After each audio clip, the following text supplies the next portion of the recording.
Greetings from the unofficial pickle capital of the world, northern Duplin County, North Carolina.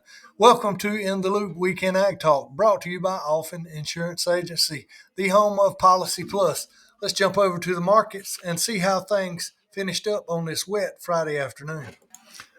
Our grain commodities took another beating this week. July corn finished the week at 554 and a half, while December corn fell below the $5 mark and finished out at 499 and three quarters.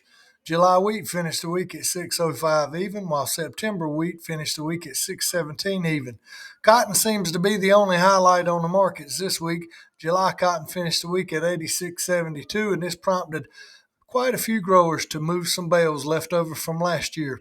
December cotton finished out the week at 83.89. July soybeans finished out the week at 1307 and a quarter, while November soybeans finished out the week at 1175 and a half. When you insure with Alphen Insurance Agency, you get Policy Plus. That means you get the best crop insurance service available in the industry. Plus, you get a whole lot more. As we approach acres reporting for the 2023 spring crops, let us help guide you down the right path.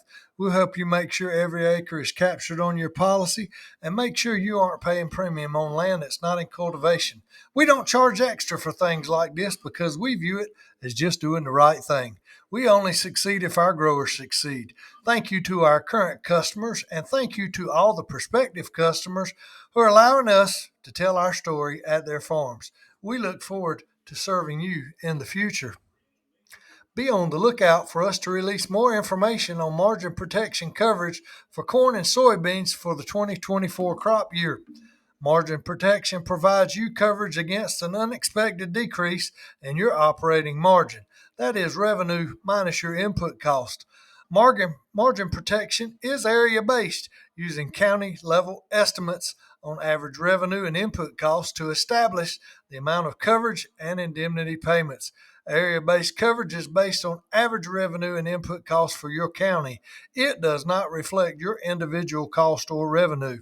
A payment may be made when the harvest margin for the county is lower than the trigger margin due to a decrease in revenue and or an increase in input cost.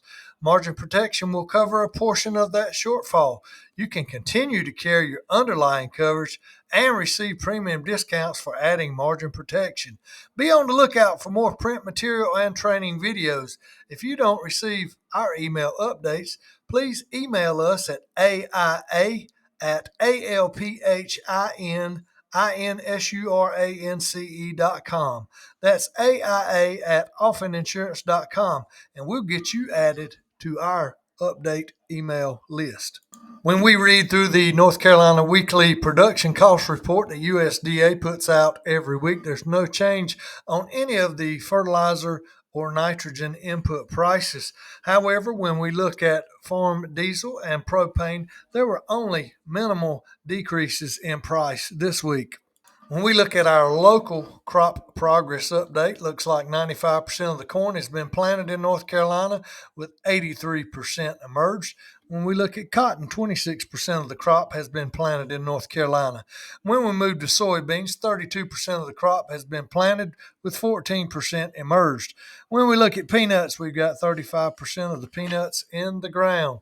When we look at winter wheat percent headed, we've got 97% of the wheat headed at this time. When we look at conditions, we got 2% poor, 8% fair, 71% good, and we've got 19% excellent.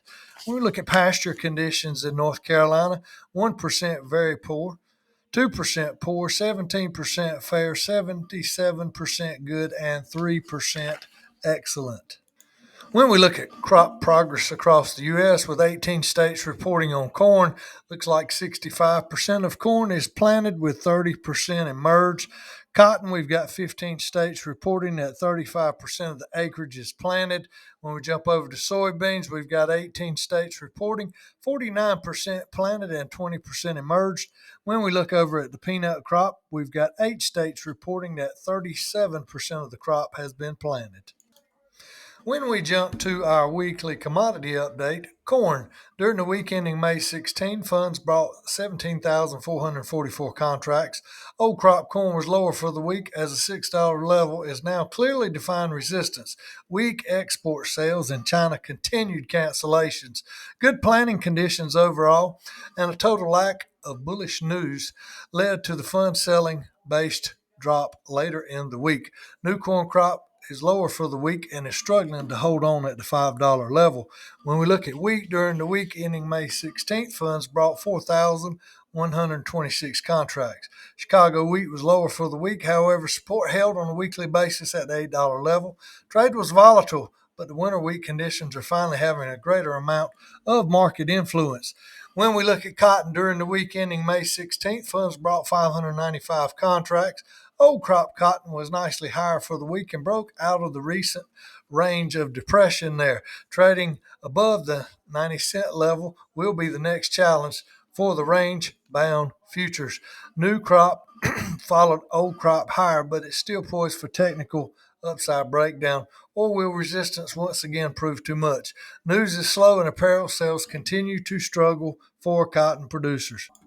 When we look at soybeans during the week ending May 16, funds sold 23,933 contracts. Old crop beans were lower for the second week in a row as fallout from the WASDE and global stocks left buyers in no hurry to buy. Weekly support is at the $13 a bushel level for July. New crop futures were lower for the week as well. A recovery back above the $12 level failed on Friday afternoon. When we look in live cattle during the week ending May 16, funds bought 6,289 contracts. August live cattle were higher for the week as wild cash trade was slow. Packers were unable to drive prices lower. Cutouts moved from just below the key 300 level, but there was some small sign of recovery towards the end of the week. When we look at feeder cattle, which more directly impact us during the week ending May 16, funds brought 1,005,000 500,082 contracts. August feeder cattle saw another week of gains as futures pushed a new life of contract highs. This article came from a Farm Journal AgWeb article posted Friday morning on their website. It was titled, U.S. now has a nearly 90% chance of seeing El Nino this summer. La Nina pushing drought left scars that will be etched in the minds of farmers in the Western Plains for years to come. As El Nino looks to make its grand return, significant weather changes could be on deck for U.S. farmers this year. USDA's May crop production forecast already incorporated some of the positive weather developments, penciling in record national yields of 181.5 bushels per acre for corn and 52 bushels per acre on soybeans. The thing you got to remember about the new crop balance sheet is that everything in all of the new crop balance sheets is contingent upon weather, said Joe Vaclavic of Standard Grain. USDA is assuming normal and favorable weather in regards to crop production. Biggest change in El Nino, which is associated with a band of warm ocean water that develops in the central and east central equator Pacific. Forecasters at NOAA are watching the weather transition closely and watching the timing of when full weather development will hit the U.S. The signs of El Nino developed that we saw last month have only gotten stronger this month, NOAA said in a blog post this week. Additionally, we pushed one more month through the dreaded spring predictability barrier. Taken together, these signals have allowed forecasters to increase their forecast confidence this month with the likelihood of El Nino approaching 90% by summer and exceeding 90% through next fall and winter.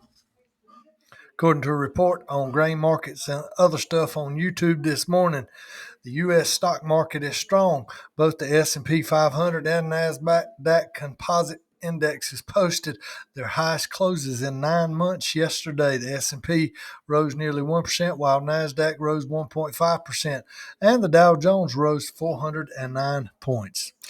When we look on the world market, we'll start down in Argentina. Mild, sunny weather supported seasonal field work throughout the country.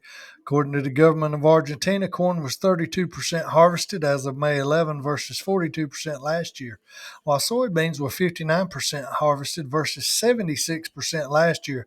Cotton was 30% harvested versus 39% last year.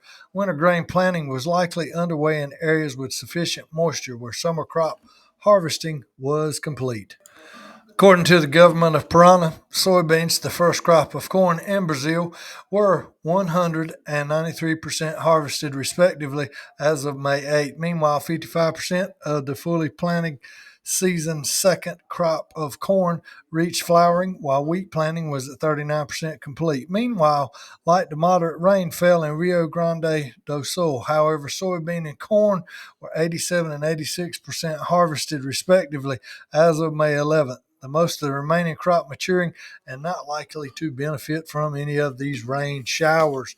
Now it's time to talk Russia again.